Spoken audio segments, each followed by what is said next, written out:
Hai semua, bertemu lagi kita semula dalam Rapsodi Realiti Malaysia. Marilah kita mendengar firman untuk hari ini 5 Oktober 2020 daripada Pastor Chris yang bertajuk Mengenali Suaranya Bukanlah Suatu Misteri. Mengenali suaranya bukanlah suatu misteri. Haleluya. Ayat pembukaan kita adalah dari kitab Yohanes 10 ayat 27 yang berkata, "Domba-dombaku mendengarkan suaraku, dan aku mengenal mereka, dan mereka mengikuti aku." Puji Tuhan.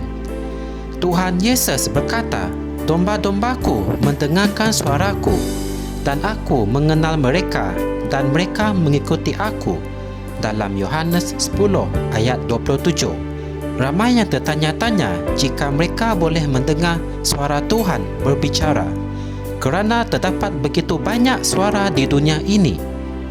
Kata-kata guru dalam Yohanes 10 ayat 2 hingga 5 menjelaskan hal ini.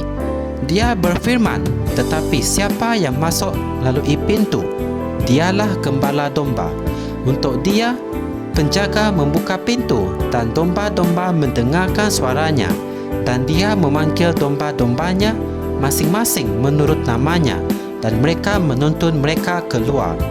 Dan ketika dia membawa domba-domba itu keluar, dia berjalan di hadapan mereka, dan domba-domba itu mengikuti dia, kerana mereka mengenal suaranya, dan mereka tidak akan mengikuti orang asing, malah mereka akan lari daripadanya, kerana mereka tidak mengenal suara orang asing." Amin. Kuncinya adalah memahami firman Tuhan.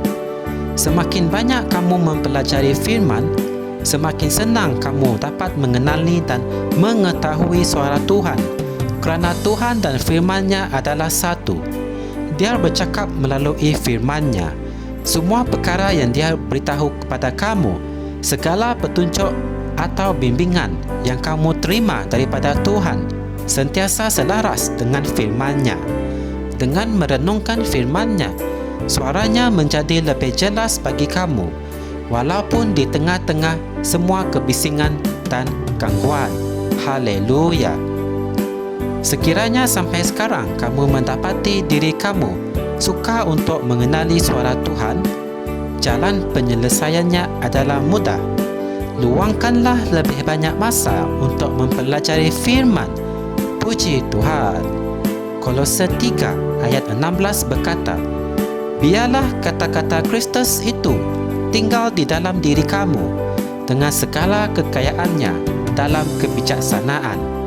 Dalam Amsal 4 ayat 20 hingga 22 berkata, "Hai anakku, perhatikanlah perkataanku, arahkanlah telingamu kepada ucapanku. Jangan biarkan semuanya itu menjauh dari matamu, simpanlah itu di lubuk hatiku. Jika kamu menyimpan firman di dalam hatimu, kamu akan mendengar firman di dalam hatimu, kerana firman itu adalah suara Tuhan Allah." Dalam Kejadian 3 ayat 8. Puji Tuhan. Di samping itu, sentiasalah berdoa di dalam roh. Berdoa dalam bahasa roh. Ia membolehkan roh kamu untuk mengenali suara, visi dan kehendak Tuhan. Puji Tuhan. Marilah kita mengucapkan doa ini bersama-sama.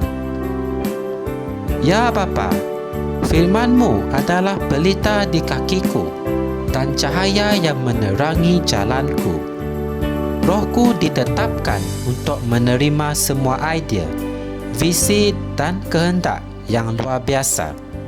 Aku sensitif dan dibolehkan untuk mengetahui dan berjalan mengikut kehendak-Mu yang sempurna untuk hidupku.